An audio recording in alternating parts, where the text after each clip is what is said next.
সহযোগিতার প্রস্তাব ফিরিয়ে দিয়ে অপশক্তির সঙ্গে হাত মিলিয়ে সরকার দেশ ধ্বংসের চক্রান্তে লিপ্ত এমন অভিযোগ করেছেন বিএনপির কেন্দ্রীয় নেতারা। রবিবার দলটির নেতা মির্জা আব্বাস বলেন, হাদি হত্যাকাণ্ডের পর যেসব ঘটনা তার সবই সাজানো ও নির্বাচন বানচালের চক্রান্ত। অন্যদিকে সালাউদ্দিন আহমদ জানান, ওই হত্যাকাণ্ডে স্বৈরাচারের দোসরদের হাত থাকতে পারে। বিস্তারিত মাহিলা ইসলামের রিপোর্টে। বিএনপির ভারপ্রাপ্ত চেয়ারম্যান তারেক রহমানের স্বদেশ প্রত্যাবর্তন উপলক্ষে প্রস্তুতি সভার আয়োজন করে ঢাকা মহানগর দক্ষিণ বিএনপি। মা, পিম্পল 5 দিনেই চলে যাবে। যাবে না মা। যাক, নিমের 5 অংশের পাওয়ারে 5 দিনেই দূর হবে পিম্পল। হিমালয়া পিউরিফাইং নিম ফেস ওয়াশ। এতে ঢাকার বিভিন্ন আসনের এমপি প্রার্থীরা উপস্থিত ছিলেন। 25 ডিসেম্বরে বিএনপির ভারপ্রাপ্ত চেয়ারম্যান তারেক রহমানের ফেরারে দিনের আয়োজন নিয়ে বিস্তারিত তুলে ধরা হয় এই সভায়।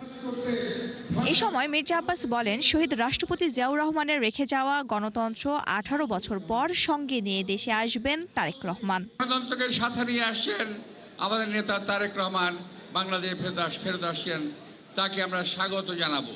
তিনি আরো বলেন, ওসমান হাদির হত্যার পর যা যা হয়েছে তার সবটাই সাজানো ছক।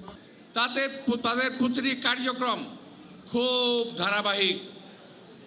আমাদের নেতা আসবেন, এই সময় একটা দুর্ঘটনা ঘটিয়ে দিল, তারা হাদিকে হত্যা করলো।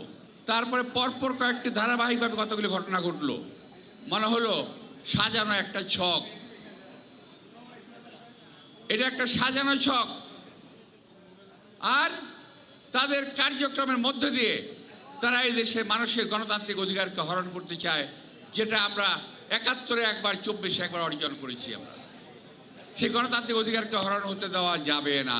তার অভিযোগ, সরকার অপশক্তির সাথে হাত মিলিয়েছে। আমরা সহযোগিতার হাত প্রসারিত করেছি, কিন্তু আপনারা সেই সহযোগিতার হাত গ্রহণ করেন নাই।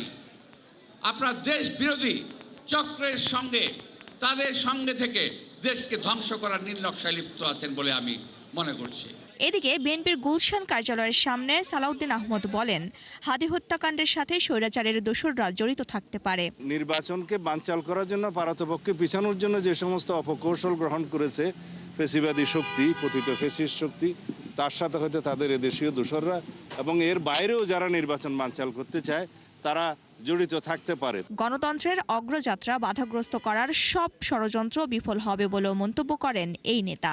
দেশে নৈরাজ্য সৃষ্টির মাধ্যমে নির্বাচন বানচাল করতে পারবে, তাদের সেই ধারণা ভুল। মাহিলা ইসলাম, 71, ঢাকা।